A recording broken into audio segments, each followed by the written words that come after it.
Bienvenidos a este nuevo encuentro de diálogos bicentenario aquí en Asuntos Públicos.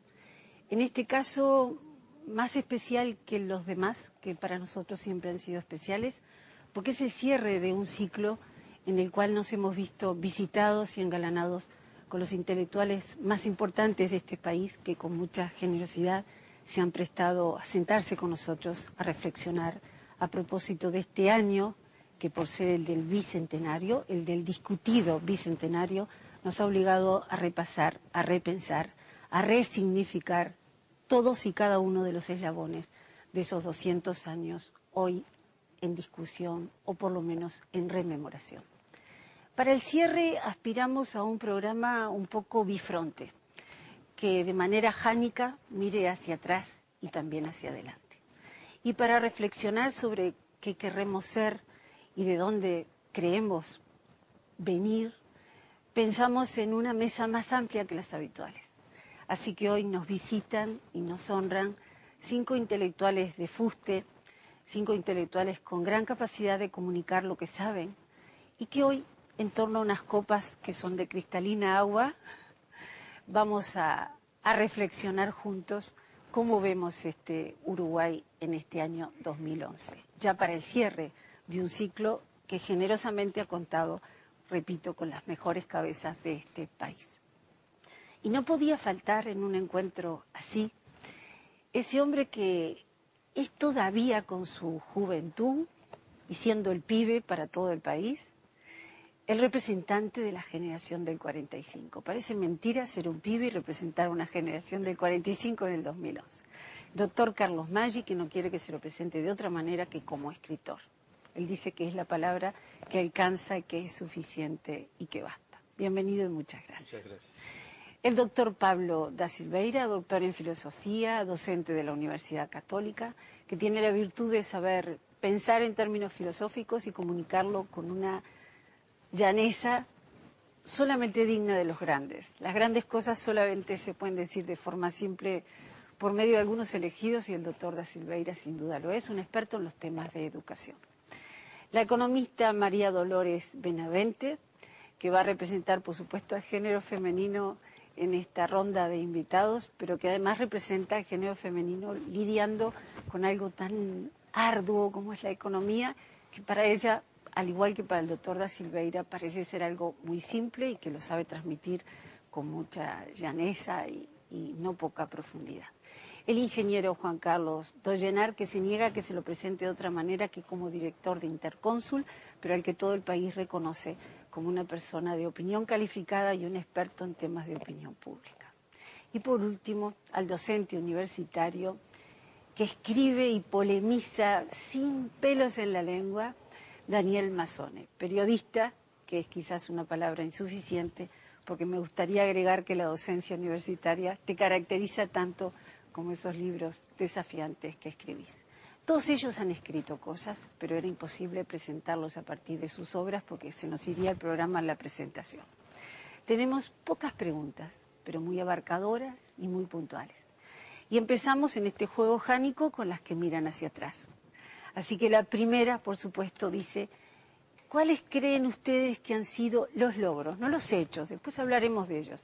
Los logros, esas cosas que uno dice, bien, este país pequeño y de breve historia, 200 años, no es mucho. Al fin y al cabo, ¿qué es lo que cree que ha logrado como la cosa más importante? ¿Se anima a iniciar la ronda, doctor Maggi? Con gusto.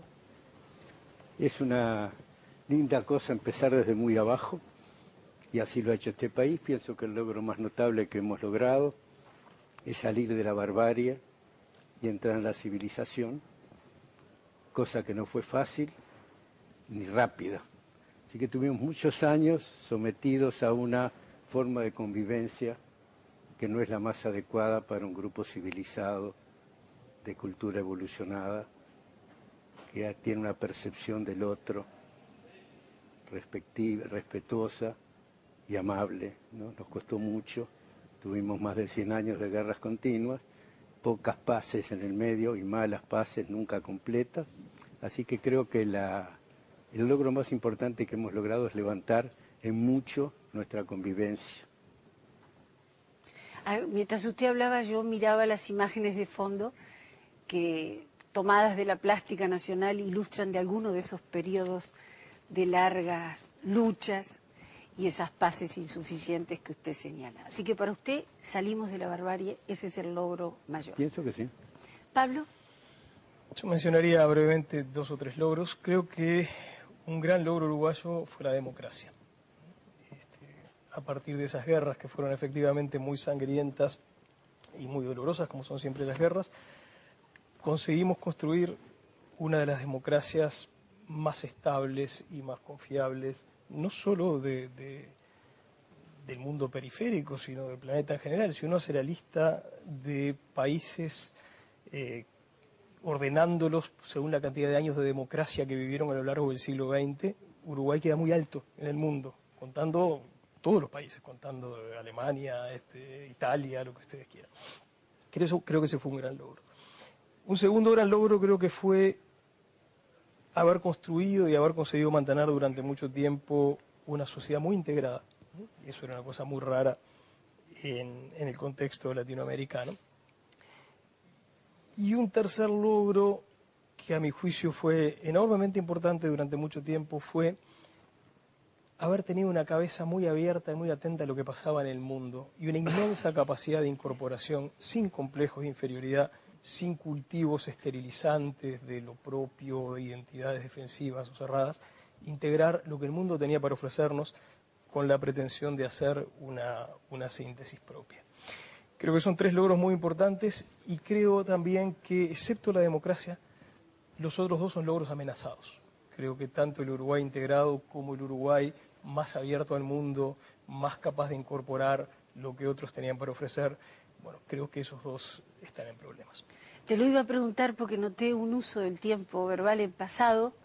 Digo, ¿por qué es tan rotundo este pasado? Y no lo noté para el principio. Así que los ves amenazados a esos 2. La apertura al mundo, caramba, no son amenazas menores, para nada. Dolores, desde la economía. Está difícil después de ellos 2, venir yo con algo original, ¿no? Yo estaba pensando que habernos animado a ser independientes, ¿no? Más allá de que las Provincias Unidas y Brasil nos dieron permiso para ser independientes, habernos animado a seguir en ese tranco de independencia creo que es un logro, sin duda que la democracia. Y yo complementaría un poco lo que decía Pablo del entramado social con el tema de la poca resistencia que tiene la sociedad a las injusticias o a que alguien quede marginado del progreso económico, del progreso social. Y eso es una buena cosa.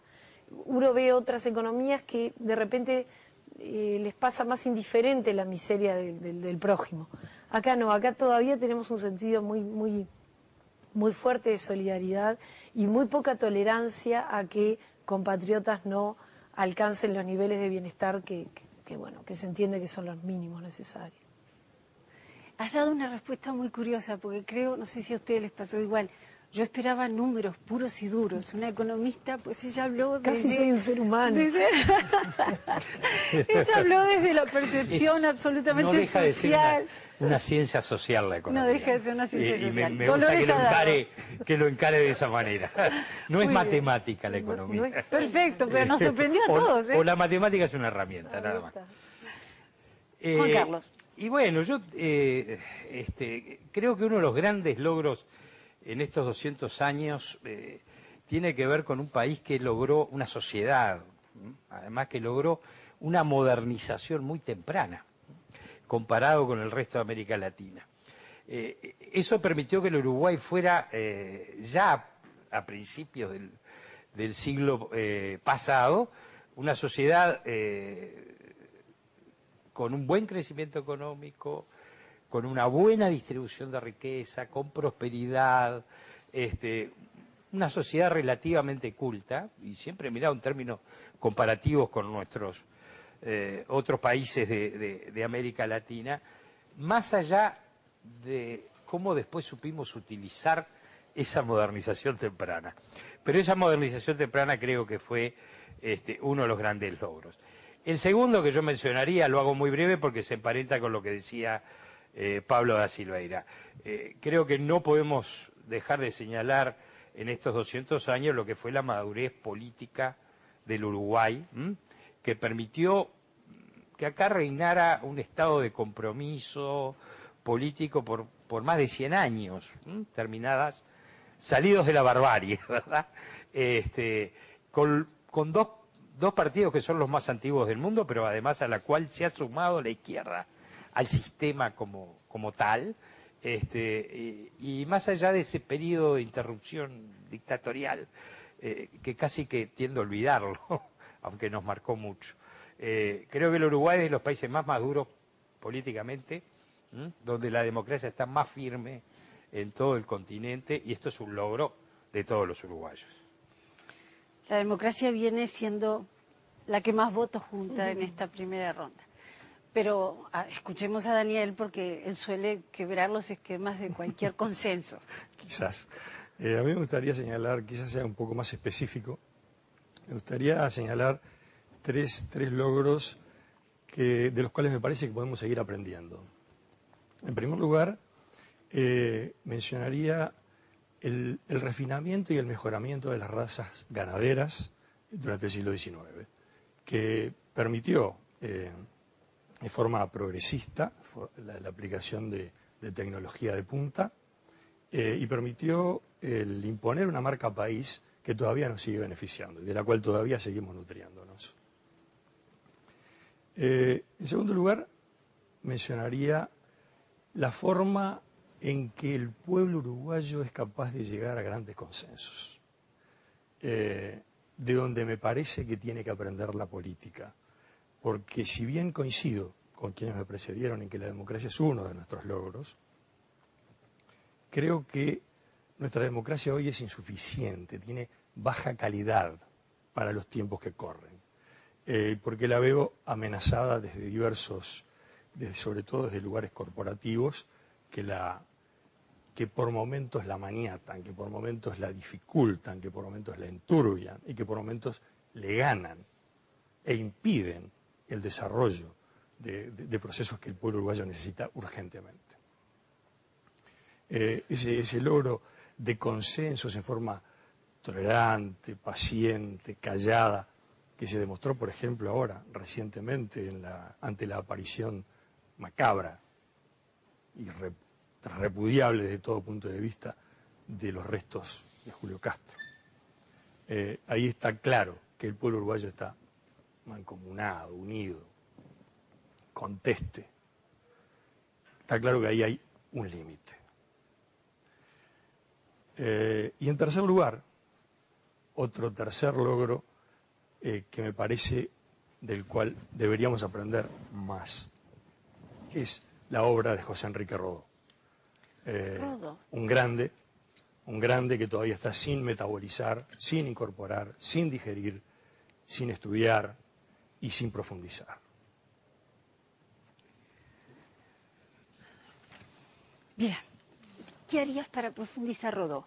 Porque yo me quedé con la duda y sospecho que del otro lado de la pantalla, ¿cómo se profundiza Rodó hoy, 2011? Solo te pido esa pequeña ampliación, para que me quede más clara tu propuesta. Dejar de darlo en las escuelas y empezar a darlo en las universidades, a fondo. Entenderlo. Investigarlo, proyectarlo, investigar a partir de él. La segunda pregunta sigue mirando hacia atrás todavía, no hemos dado vuelta el rostro. Y tiene que ver con fracasos. Ustedes han hablado de los logros, bueno, ¿y qué cosa no se consiguió? Se intentó pero no se llegó. ¿Está aún pendiente o definitivamente ese tren pasó y ya no se puede? Ustedes me dirán. Fracasos, cosas pendientes.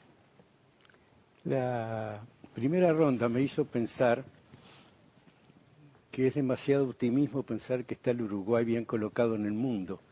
Yo creo que uno de los problemas gravísimos que ha tenido el Uruguay a partir de mediados del siglo XX es que perdió la vinculación con el exterior y con un régimen cerrado, clausurado desde el punto de vista económico, tuvo como por un encadenamiento simpático una cerrazón para las ideas, una cerrazón para los nuevos planteamientos del mundo, de la manera de pensar y de sentir la manera de organizarse.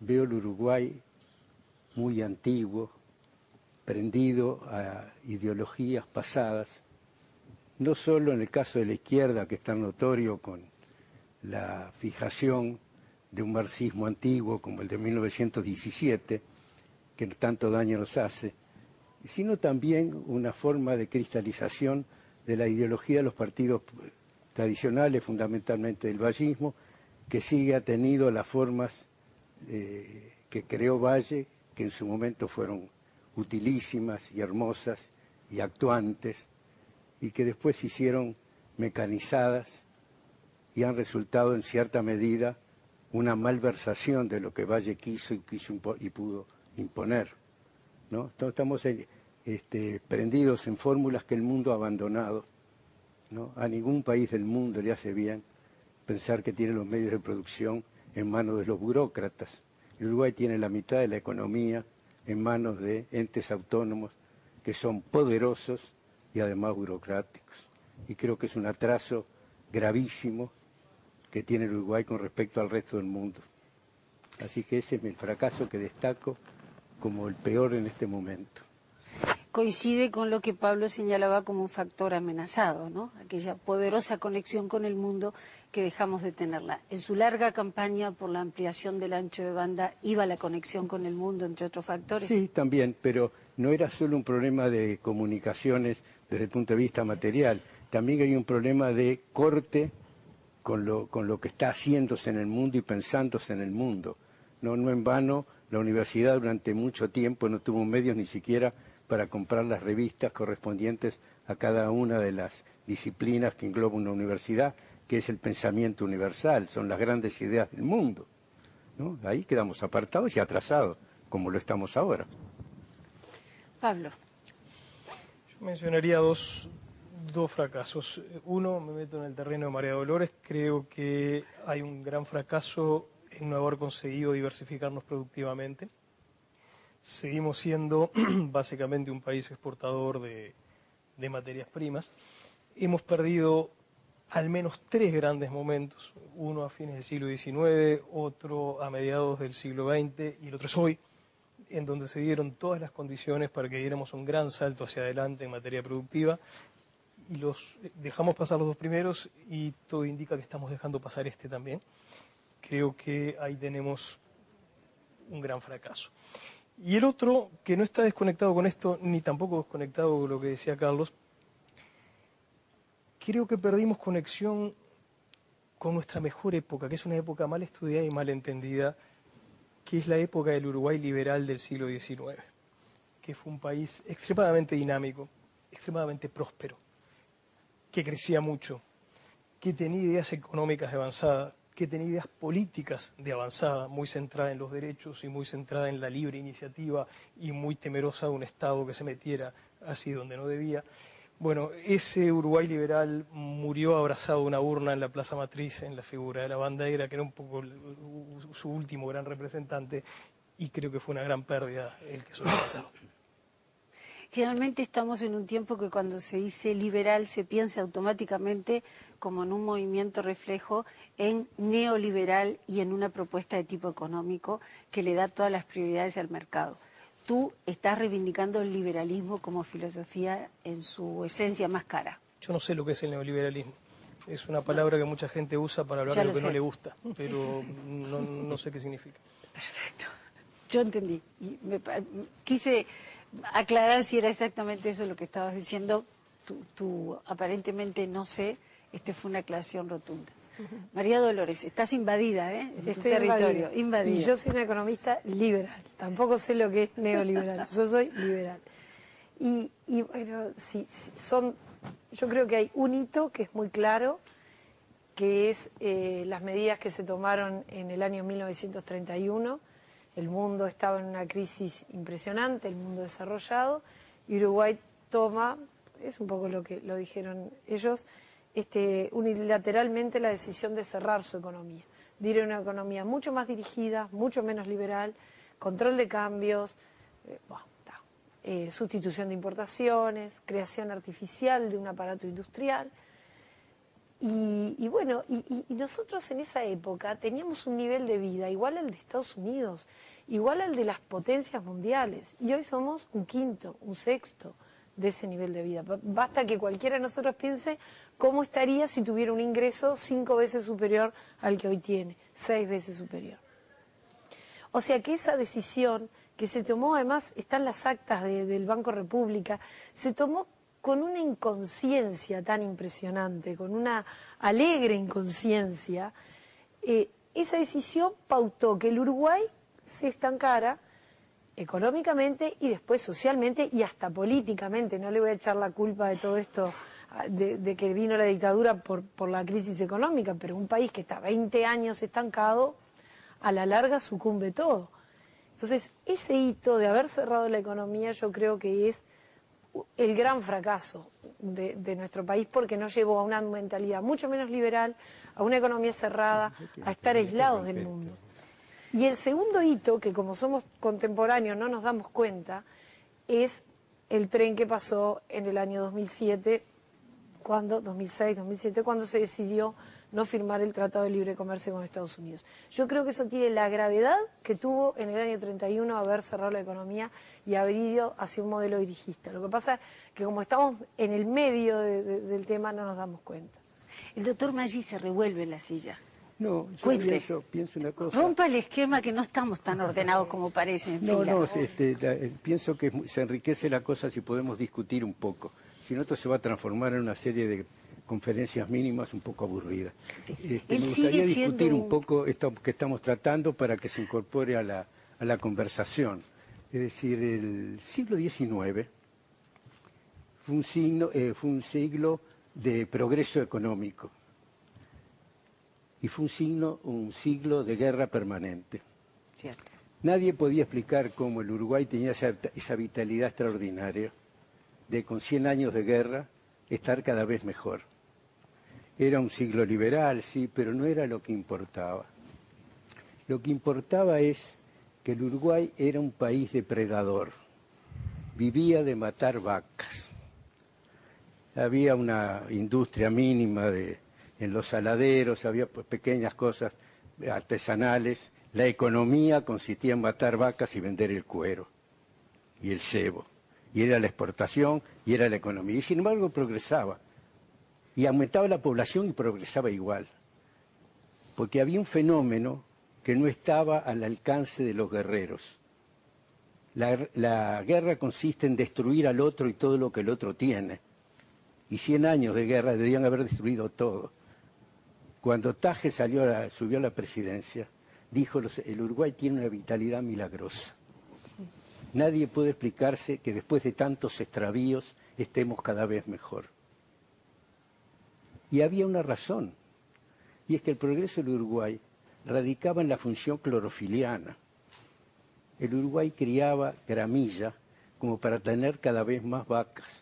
Podían matar más vacas y tenían más cueros para exportar. La población era poca. Pero el Uruguay no hizo nada desde el punto de vista cultural para estar mejor hasta los años 80. Hasta los años 70 y pico, cuando empezó la obra de José Pedro Varela, cuando empezaron a hacer producción mediante una forma organizada del trabajo. Las vacas se mataban como se matan ahora las palomas, hasta 1872, que empezaron los alambrados. Las vacas no eran de nadie, se reproducían, se mataba y se vendía el cuero, ¿no? Así que la economía uruguaya no se debe al liberalismo uruguayo, se debe a la función clorofiliana que criaba las vacas solas. Las vacas eran salvajes, las mataban y vendían el cuero. ¿Dónde está el fundamento de esa economía, que es una economía depredatoria? Viven de matar animales salvajes. Así que el siglo XIX tiene una base económica radicalmente diferente de la que se dijo. ¿Y usted entiende que el factor humano importa mucho menos que ese factor natural? No, lo que yo digo es que talento y trabajo había muy poco. Trabajo poco y talento ninguno. Matar vacas y vender el cuero no necesita inventar nada. No te olvides que la revolución industrial empieza en 1814. Corrió la primera locomotora en Londres. Nosotros entramos con la guerra de Artigas contra el centralismo porteño. Tuvimos la guerra por la independencia contra los españoles y la guerra contra el centralismo porteño, mientras ellos hacían máquinas para producir. Y nosotros matábamos vacas para vender el cuero. Eso hay que entenderlo. Por eso cuando yo digo salieron de la barbarie a la civilización, digo que la economía no tenía otro sustento que matar vacas y vender el cuero. Yo voy a permitirme discrepar, Yo sé que con mucho cariño con Carlos. Yo soy un gran defensor del siglo XIX uruguayo. Creo que fue un gran siglo y creo que está mal estudiado y mal entendido. Y voy, para hacer cortito, dos cosas. En primer lugar, creo que había mucho más vitalidad económica que mirar crecer las vacas. Para empezar, las vacas eran cada vez mejores por las razones que decía Daniel. Muy temprano empezó el esfuerzo de mejorar la genética, de alambrar los campos, de hacer porque si no... Tiene fecha fija, es por el fines de 1870. No, los números indican que empieza mucho antes, que el stock ganadero empieza a crecer mucho antes. Pero además, otra cosa, sí había vitalidad económica. No nos olvidemos, por dar solo un dato, que cuando aquí se decide poner la producción de energía eléctrica bajo un monopolio estatal, había decenas de usinas privadas en Uruguay produciendo electricidad para los consumidores. De 1911. Bueno, pero eso no habían empezado 6 meses antes, que me parece que es un indicador de un Uruguay que venía activo. Pero me importa también lo otro. Las guerras del siglo XIX fueron terriblemente crueles y terriblemente dolorosas, pero no son un ejemplo de barbarie. Fueron guerras increíblemente sofisticadas. Para empezar, se peleaba por cosas como elecciones libres. En el siglo XX, fines del siglo XX, hay pueblos que se matan por estupideces como la pureza de sangre.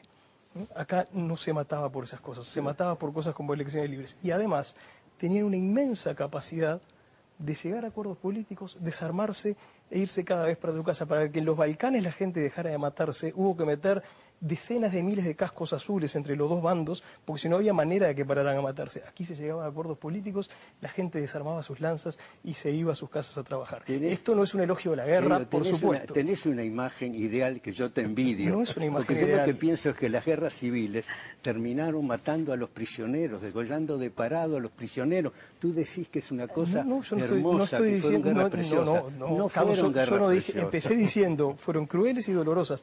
De pensar que hay una guerra hermosa es como pensar que hay un accidente de petróleo limpio. Eso no existe. Una guerra siempre es horrorosa, siempre es dolorosa y siempre hay monstruosidades. Y 100 años de guerra, mucho más.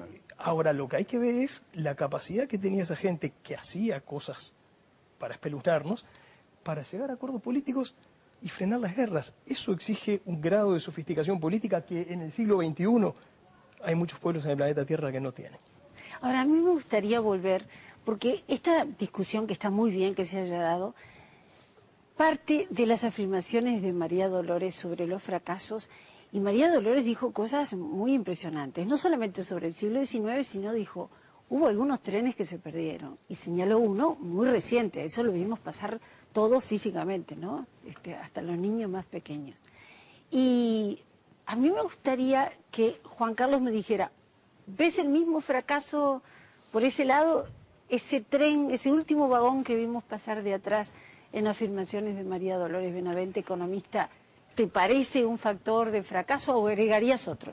¿Coincidís con Pablo y con Carlos en las guerras como los problemas?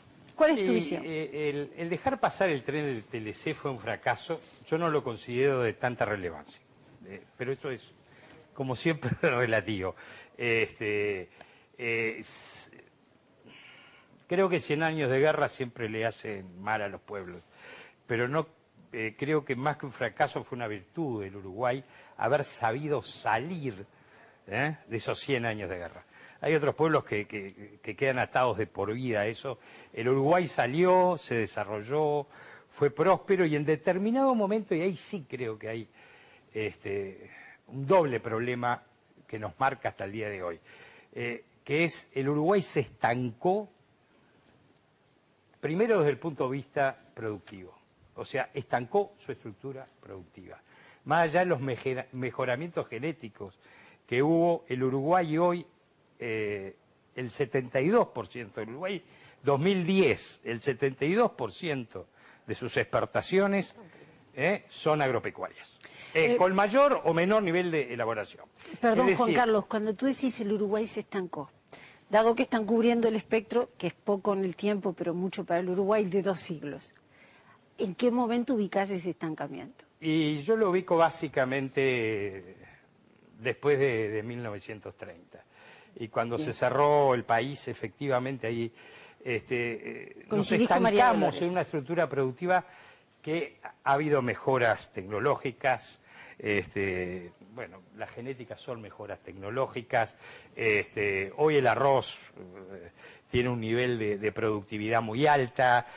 Los argentinos nos están enseñando a mejorar la productividad de los cereales, etcétera, etcétera. Pero el 72% de las exportaciones es agropecuario. Y el Uruguay o crece con el agro, fenece con el agro, como hace muchos años se viene diciendo, y esto no cambió. Y para ser breve, para mí la segunda gran frustración del Uruguay, y es más o menos de la misma fecha, después de 1930, fue que se convirtió en un país endógeno. Y se estancó su estructura demográfica, que sigue siendo exactamente la misma y con una tendencia, este tema lo vamos a poder tratar un poquito mejor, con una tendencia decreciente, más allá de la polémica de estos días de Mujica con el INE, es verdad, y más allá de lo que den los datos del censo, porque hay predicciones muy buenas en ese sentido, es verdad que el Uruguay está en una tendencia decreciente y envejeciéndose agigantadamente. Y esto empezó después de que las últimas grandes inmigraciones, que fueron por el 30, si no me ubico mal, ustedes son mejores historiadores, o mejor, yo soy historiadores, yo no solo lo soy. Y ahí nos quedamos, y quedarse en un mundo que pasó de 1.600.000 a 6.800.000 y que va a llegar a 9.200.000 en el 2050, nosotros vamos a ser poquitito más de 3 millones en el 2050. Eso quiere decir que realmente hay un estancamiento y un gran fracaso poblacional del Uruguay, que lo que más me duele es que no veo a ningún político, excepto al presidente, del cual se burla cuando habla de este tema, que se preocupa de este tema. Él se burla por la forma que lo dice, pero iba a traer bolivianos, iba a traer asiáticos, una tribu africana, no sé, pero él está preocupado por el tema. El resto de los uruguayos, el tema poblacional no lo tiene como preocupación. Para ti el gran fracaso entonces, el gran fracaso y el estancamiento de la estructura productiva. Daniel. Para mí el gran fracaso del Uruguay lo mediría en un proceso el proceso que se desarrolla en torno al ferrocarril. O sea, el ferrocarril nace y muere de maneras